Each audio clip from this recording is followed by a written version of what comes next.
Salut, bienvenue sur Terra Adventum, nouvelle exploratologie, voici Marco Polo, l'homme qui alla jusqu'à Pékin et ça au XIIIe siècle. Pas plus d'intro, voyons qui est Marco Polo.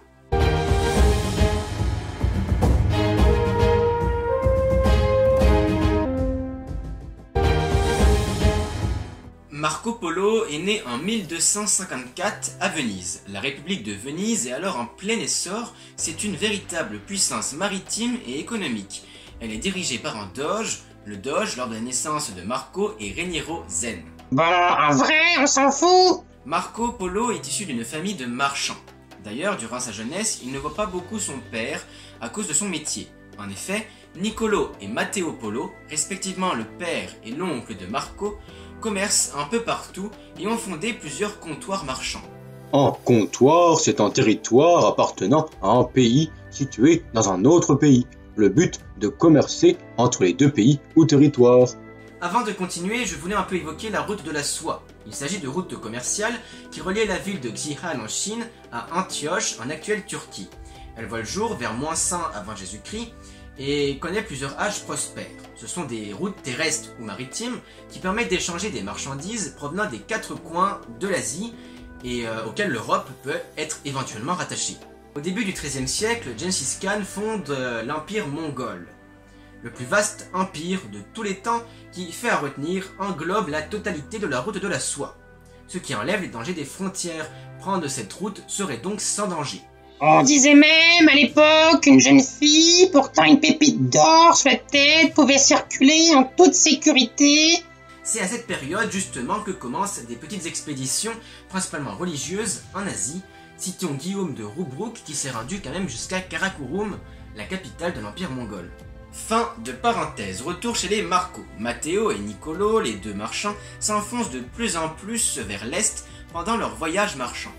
Jusqu'à atteindre en 1266, après moult péripéties, la cour de l'empereur mongol Kubilai Khan. Kubilai Khan, petit-fils de Gengis Khan, a régné sous l'Empire de 1260 à 1294. Qui se trouve à Kambuluk, l'actuel Pékin.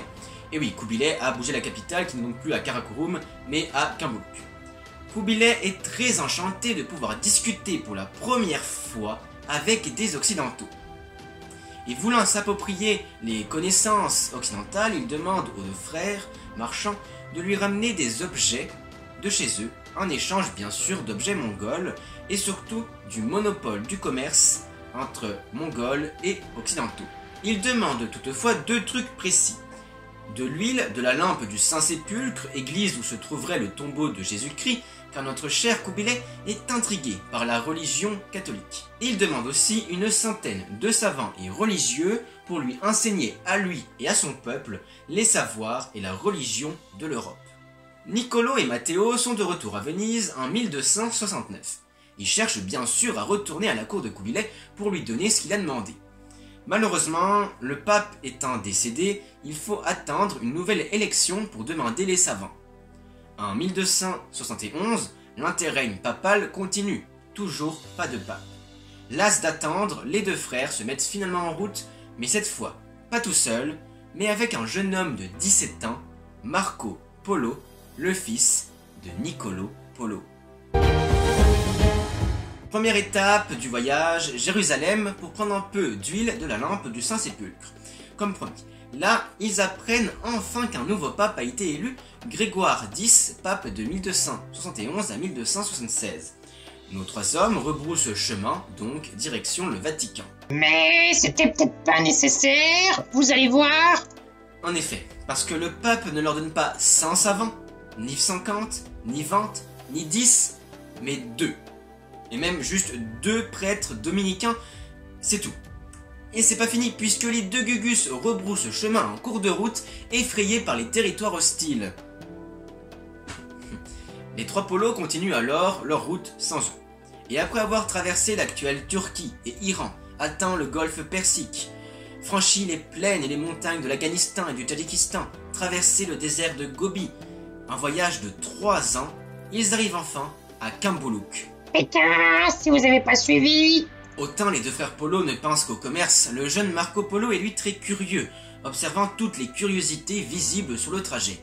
Il est principalement touché par la grandeur de la ville de Kambuluk et le nombre d'habitants, voyageurs et marchands qui viennent des 4 coins du pays. Il se dirige ensuite à Chengdu ou Xanadu. Situé au nord de Pékin, c'est là-bas que se trouve actuellement Kubilai. Sur place, le palais est tellement grandiose que Marco Polo dira ceci. Ce palais est si grand et superbe que personne ne pourrait en concevoir un qui soit mieux fait. Et oui, le palais de Xanadu, c'était des murs couverts d'or et d'argent, des dragons et autres bêtes sculptées, dorées bien sûr, des parcs avec une multitude d'animaux. Aujourd'hui, Xanadu a complètement disparu. Et cela sans doute depuis l'an 1368, lors de la révolte des Turbans Rouges, qui signe la fin de la dynastie des Yuan et son remplacement par celle des Ming. Kubilai est très heureux de les revoir et rassurez-vous, il ne dira rien de l'absence des 100 savants. Les présentations sont bien sûr faites entre Marco, qui a alors 20 ans, et le Grand Khan.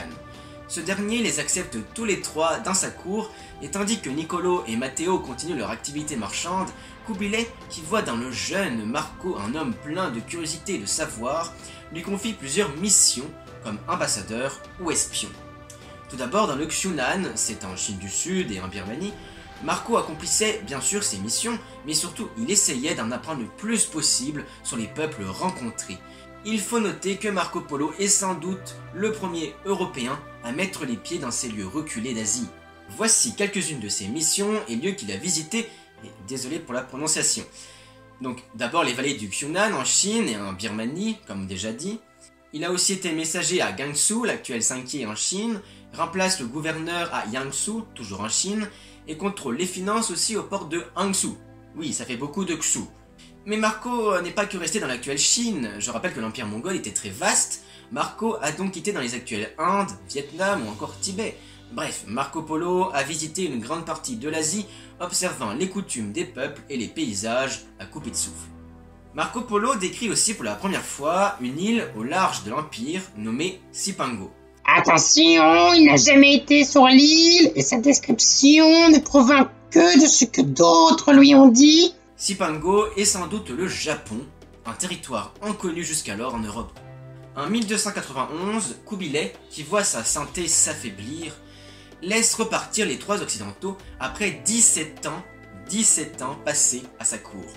Mais il leur donne quand même une dernière petite mission à accomplir, accompagner son petit-neveu et son épouse à la cour du roi de Perse.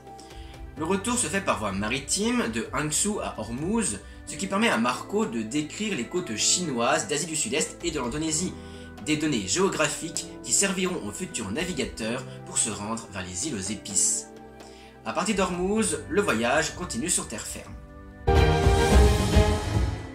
Après 24 ans d'absence,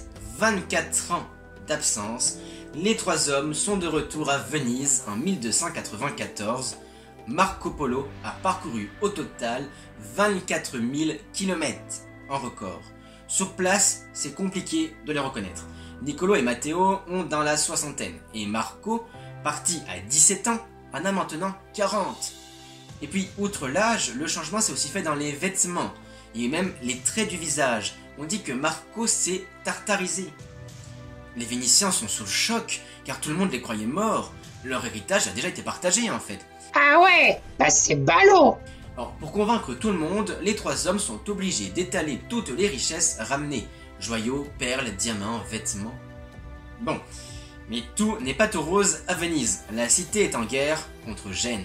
Eh oui, Venise et Gênes sont souvent en conflit entre 1256 et 1381 pour le contrôle de la Méditerranée. En 1296, Marco Polo est fait prisonnier par les Génois. Il partage sa cellule de prison avec Ruticello de Pise, un écrivain. Mais quelle coïncidence! Marco Polo peut ainsi dicter à son nouvel ami toutes ses aventures, ses exploits, ses missions auprès du Grand Khan. Le livre qui en découle, c'est le livre des merveilles ou le dévissement du monde, l'un des best-sellers du Moyen-Âge. Plein d'explorateurs ont lu ce livre et s'en ont inspiré pour leur voyage. À l'instar de Christophe Colomb qui prend la mer dans le but d'atteindre ce formidable et grandiose royaume d'Asie. Grandiose, et oui, car le livre ne manque pas de chiffres extraordinaires. À se demander si Marco Polo n'a quand même pas un peu exagéré sur la taille des bâtiments, la durée des trajets, etc. Et c'est là le problème. À cause de ces chiffres incroyables, Certains doutent de la véracité de cette œuvre, et même de la véracité des voyages des Polo. Et si ce livre ne serait pas qu'un ensemble de récits dictés par plusieurs commerçants de la route de la soie?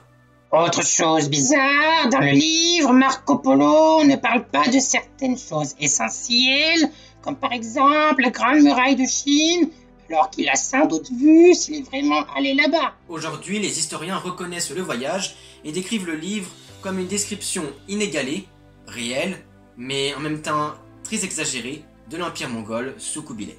Marco Polo, quant à lui, passe le reste de sa vie à Venise, une vie calme, fonde une famille et devient commerçant, et même l'un des plus riches commerçants de la ville.